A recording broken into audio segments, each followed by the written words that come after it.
धर्मस्य। तो फिर धर्म बड़ा करता है आपको, पैसा बड़ा नहीं करता। आपके पास पैसा कितना है मायने नहीं रखता, आपके पास धर्म कितना है। धर्मराज युधिष्ठिर के पास पैसा नहीं था, जंगल में दर-दर की ठोकर खा रहे, तो धर्म था, इसलिए धर्मराज कहा जाता है। पैसा राम के पास ज्यादा था कि रावण के पास? उत्तर दो। पैसा ज्यादा किसके पास था, राम के पास या रावण के पास? जोर से। हाँ, पैसा तो रावण के पास ज्यादा था, सोने की लंका थी, और राम तो जंगल में दर-दर की ठोकर खा रहे थे, घास की झोपड़ी थी। राम के पास था तो धर्म था, और रावण के पास था तो धन था, इसलिए धन वाले रावण के आज गली गली पुतले जलाए जाते हैं, और धर्म जिनके पास था आज उनके मंदिर बनाकर उनकी पूजा की जाती है। धन वाला बड़ा नहीं हुआ, धर्म वाले बड़े हुए। राम के पास क्या था? राम के पास क्या था? धर्म। और रावण के पास क्या था? धर्म। तो जीवन में क्या जरूरी है? धर्म। अरे धर्म होगा तो धन आ ही जाएगा, धर्म होगा तो धन आ ही जाएगा। राम के पास धर्म था तो धन भी आया, राजा भी बने। धर्म होगा तो धन आ ही जाएगा, और सिर्फ धन हुआ धर्म नहीं हुआ तो वो धन टिकेगा नहीं, याद रखिएगा।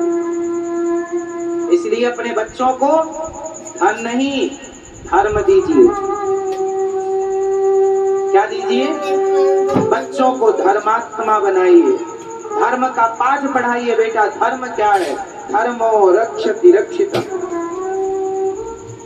धर्म जरूरी है, धन नहीं। धन तो आएगा जाएगा कहाँ? सत्यम नास्ति, सत्य को बचाइए। कौन बचाएगा? एक गधा था और एक धोबी था। धोबी उस गधे को चराने जंगल ले गया तो उसे चमकीला पत्थर मिल गया।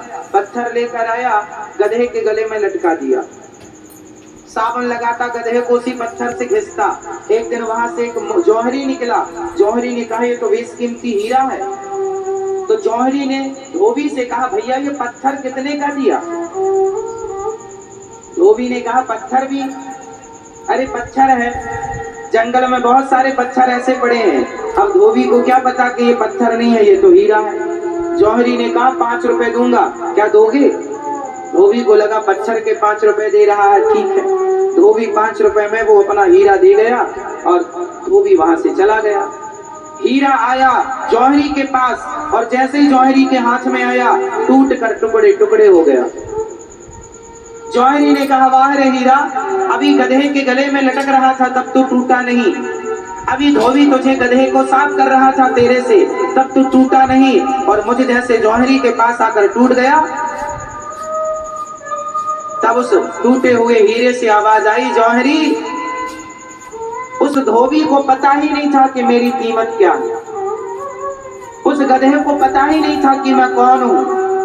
वो मुझे नहीं जानते थे कि वो मुझे सामान्य पत्थर समझ रहे थे, पर तू तो जौहरी था, तुझे तो पता था कि मेरी कीमत क्या है, तुझे पता था कि मेरी कीमत करोड़ों की है, पर तूने मेरी कीमत आंकी कितनी?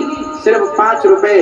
तुम जैसे जानकार और समझदार लोग भी जब मेरी कीमत 5 रुपए आंकेंगे तो बताओ मैं टूट कर तो टुकड़े टुकड़े हो ही जाऊंगा ना। उम्मीद तुम जैसों से ही है कि तुम ही मेरी कीमत का सही आकलन करोगे, पर तुम भी मेरी कीमत का जब सही आकलन ना कर सके तो मैं टूट कर टुकड़े टुकड़े हो गया।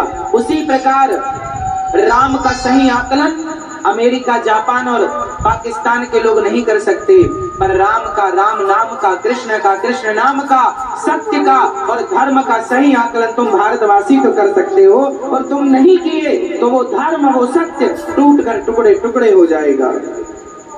सत्य की उम्मीद, धर्म की उम्मीद पाकिस्तानियों से नहीं है, अमेरिका, जापान, लंदन, पेरिस के लोगों से हम उम्मीद नहीं कर सकते कि वो धर्म का पालन करें, वो सत्य का पालन करें। लेकिन आप भारतवासी जानते हैं कि सत्य किसे कहते हैं, धर्म किसे कहते हैं। और आप भी अपना सत्य और अपना धर्म छोड़ देंगे तो आपके पास बचेगा क्या? क्या है आपकी संपत्ति? आपकी संपत्ति बंगला नहीं, गाड़ी नहीं, आपके महंगे कपड़े नहीं, आपकी संपत्ति आपका धर्म है।